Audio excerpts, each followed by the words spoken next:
Salut, c'est Alexis. Dans cette vidéo, je vais t'expliquer pourquoi tu devrais utiliser des objectifs argentiques.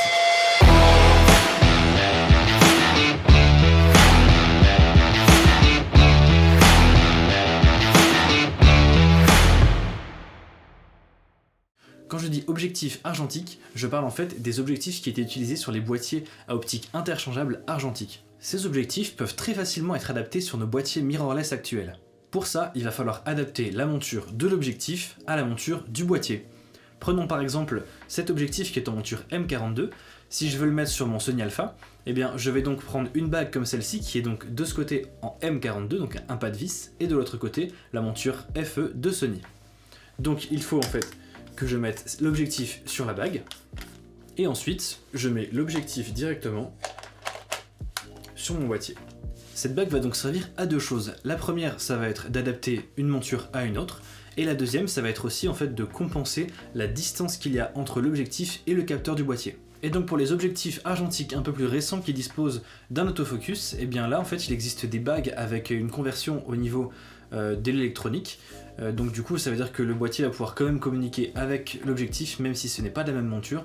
Mais alors là du coup le prix est quand même plus élevé au niveau de la bague et c'est pas forcément toujours optimal à 100%. Je vais donc principalement parler des objectifs qui sont 100% mécaniques. Petite chose à savoir aussi, quand on monte une de ces optiques sur un appareil mirrorless comme par exemple un Sony Alpha comme j'ai là, qui a un capteur stabilisé, eh bien il va falloir en fait, si on utilise la stabilisation du capteur, il va falloir informer notre boîtier en fait de quelle est la focale qui est montée dessus, parce que étant donné qu'il ne communique pas avec, parce qu'il n'y a pas d'électronique, et bien en fait il ne sait tout simplement pas à quelle focale stabiliser. Donc si par exemple j'utilise un 50 mm, et bien il va falloir dire au boîtier il faut stabiliser comme si c'était un 50 mm et non pas un 70 ou plus quoi par exemple.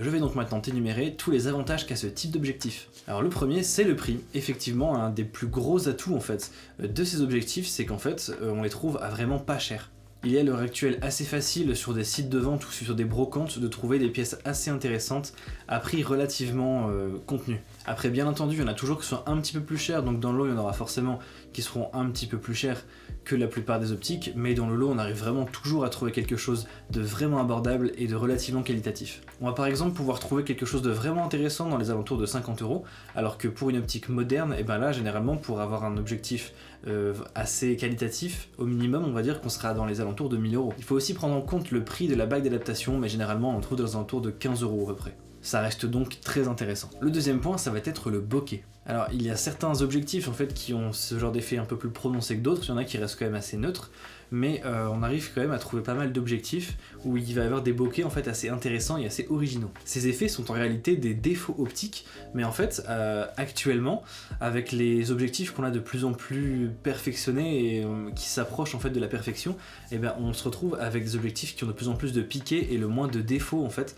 Et généralement en photographie c'est ce qu'on cherche, avoir une image vraiment propre et réelle, mais des fois ça peut être intéressant justement de rajouter des petits effets en fait comme ça qui étaient là en fait avant et qui finalement qui donnaient des photos vraiment intéressantes. Je vais prendre l'exemple le plus connu, mais quand on regarde cet Helios 44 qui est donc un 58 mm à ouverture 2, c'est en fait une copie tout simplement du Carl Zeiss Biotar qui donc a les mêmes composants.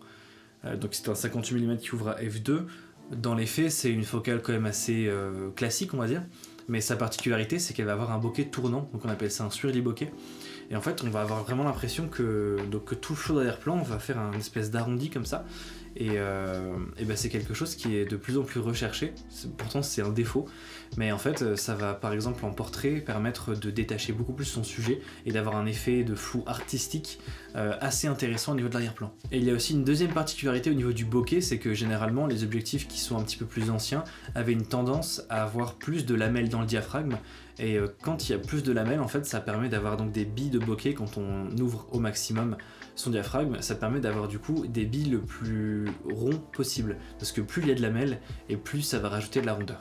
Le troisième avantage, ça va être le rendu doux. Ce type d'optique va généralement avoir un rendu plus doux et beaucoup moins piqué que les optiques actuelles. C'est un effet qui est de plus en plus recherché et qu'on utilise notamment avec des filtres mistes, donc des filtres de diffusion, qui permettent donc d'adoucir la peau et qui permettent aussi de diffuser un petit peu les sources lumineuses. C'est en fait un effet qui va vraiment donner un charme comme on avait justement dans les objectifs de l'époque, qu'on a du mal à retrouver dans nos optiques actuelles parce que justement, comme je le disais dans le point d'avant, eh bien on a des optiques qui vont être de plus en plus piquées et de plus en plus neutres en fait. Le rendu est de plus en plus réel, mais du coup ça retire un petit côté...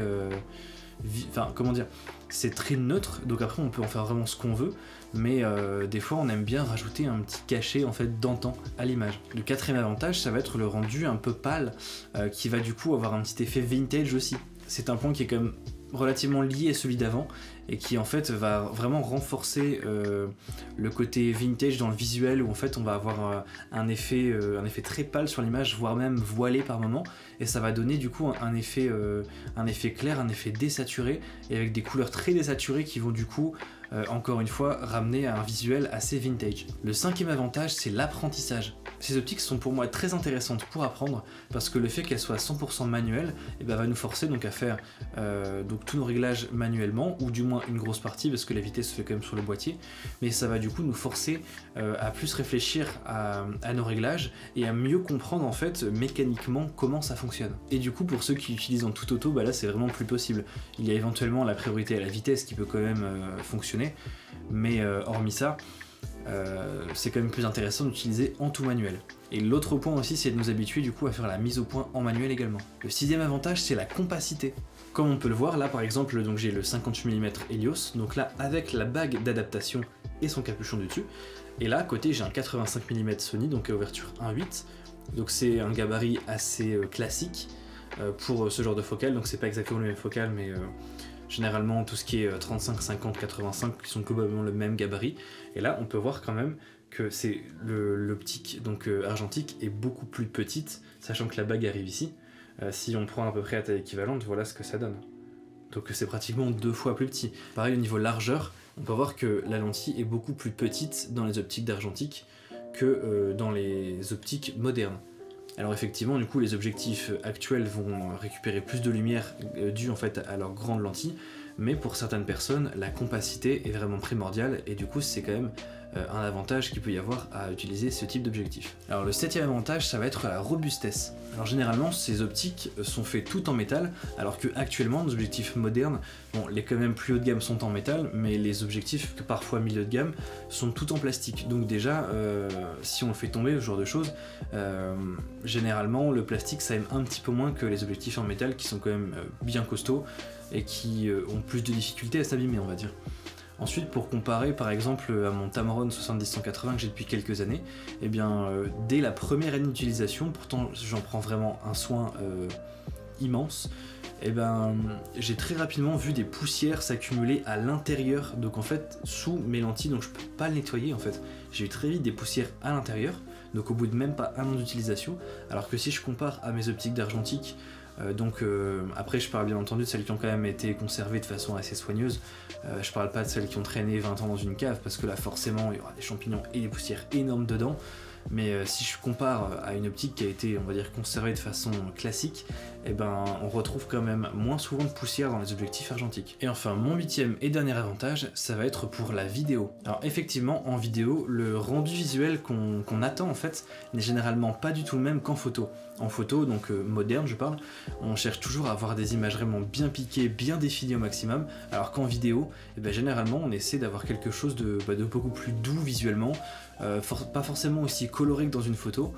Et là en fait ce type d'objectif du coup correspond bien, parce que par exemple en vidéo on utilise justement beaucoup de filtres mixtes, ou alors des filtres pour donner des flares ou ce genre de choses, et c'est en fait ce que les optiques d'argentique peuvent offrir justement de façon naturelle, sans mettre aucun filtre devant, parce qu'elles auront du coup tout seul cet effet un petit peu désaturé et voilé qui est assez recherché au cinéma, et donc ça va justement donner un look un petit peu plus cinéma qu'une optique moderne de photo. Il y en a même qui vont récupérer ce type d'objectif pour ensuite aller les modifier, qui vont par exemple aller décliquer en fait la bague du diaphragme, comme ça ils vont pouvoir plus ou moins ouvrir ou fermer en filmant sans que ça mette des à-coups au niveau de ce diaphragme. Il y en a qui vont aussi rajouter des bagues crantées pour pouvoir les utiliser avec un follow focus, parce que généralement en cinéma on utilise vraiment du focus manuel, et donc c'est encore une fois assez bien adapté je trouve, parce que du coup le focus est physique, c'est pas un focus électronique comme on a sur justement nos objectifs actuels qui sont tout électroniques. Là c'est vraiment un focus manuel et donc du coup on sent vraiment bien ce qu'on fait. Par exemple sur certains objectifs modernes, si on tourne fort la bague, et ben ça va tout de suite aller dans les extrêmes du focus, alors que si on tourne doucement ça va être beaucoup plus lent. Là on n'aura vraiment pas de souci, en fait l'optique est prévisible puisque en fait c'est mécanique, donc c'est toujours ça ne varie pas en fait par rapport au mouvement qu'on va donner à la bague, c'est-à-dire que ça va toujours se produire de la même façon, peu importe de quelle façon on va tourner la bague. Donc si on aime beaucoup en fait utiliser en vidéo avec un focus manuel, et bien ça s'y prête d'autant plus. Je vais donc maintenant vous parler des inconvénients parce que oui, il faut bien quelques défauts. Alors le premier inconvénient, c'est le focus manuel. Alors il y en a pour qui en fait ça va être vraiment rédhibitoire. Moi personnellement ça me gêne pas, mais après ça correspond pas non plus à toutes les utilisations. Si par exemple je vais avoir un shooting où j'ai vraiment pas le droit à l'erreur, et ben je vais pas en fait tenter d'avoir peut-être une erreur de focus. En fait je vais prendre tout simplement un de mes objectifs modernes, comme ça j'aurai vraiment ma chance de louper une image sera vraiment beaucoup plus petite. Pareil si c'est pour de la photo de sport, de mouvement, ce genre de choses, là je vais pas prendre le petit argentique. Il y en a qui le font hein, mais moi je vais vraiment pas m'y risquer, je vais prendre mon objectif avec un autofocus. Mais après pour d'autres utilisations, pour les utilisations où c'est qu'on peut prendre notre temps, ou même dans une utilisation on va dire plus loisir, si c'est pour se promener et faire des photos cool, et franchement faut vraiment pas hésiter à prendre ça parce que ça rend quand même vraiment un cachet à l'image, et si on aime, pourquoi se priver. Le deuxième inconvénient ça va être le rendu qui n'est pas forcément assez neutre. Et bien là encore une fois avec le rendu plus doux, plus pâle et avec moins de piqué, et dans certaines situations encore une fois ça va pas forcément être adapté. C'est pour ça qu'il faut vraiment savoir à quel moment utiliser ce genre d'optique et à quel moment ne pas les utiliser. Ça dépend vraiment en fait de la destination et aussi du rendu qu'on a envie d'avoir sur nos images. Le troisième inconvénient ça va être les défauts optiques. Donc là encore une fois c'est un avantage comme un inconvénient, mais il y a certains défauts optiques comme par exemple les aberrations chromatiques ou la tendance un petit peu plus prononcée au flair pour ce type d'objectif, ou même justement les bokeh qui sont un petit peu originaux on va dire, qui sont des défauts. Et des fois on n'a juste pas envie d'avoir ce genre de résultat en fait, et donc là encore une fois dans certaines situations il vaut mieux prendre une optique moderne plutôt que celle-ci. Le quatrième inconvénient ça va être la rareté de certains modèles, parce qu'effectivement il y a des modèles qui sont devenus un peu plus rares, et donc du coup la cote a vraiment explosé, et là en fait ça va être déjà compliqué de les trouver, et aussi ça va être des fois vraiment très cher. Donc il y a certains modèles qui deviennent en fait des objets de collection, ou si on prend du côté des Leica ou ce genre de choses, ce sera toujours hors de prix. Le cinquième inconvénient ça va être les bagues d'adaptation, parce que effectivement une bague d'adaptation ça va d'une monture vers une autre, mais si par exemple on utilise des objectifs qui sont de plusieurs montures, ça veut dire qu'il va falloir à chaque fois acheter une bague en fonction de la monture. Donc il y a quand même pas mal de montures différentes qui existent, donc ça peut quand même représenter un certain coût.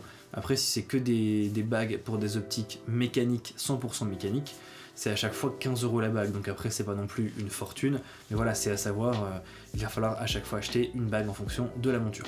Par contre il y a une chose qui est vraiment très intéressante à savoir, c'est que certaines marques comme par exemple Nikon utilisent la même monture, que ce soit sur leur réflexe argentique et sur leur réflexe numérique.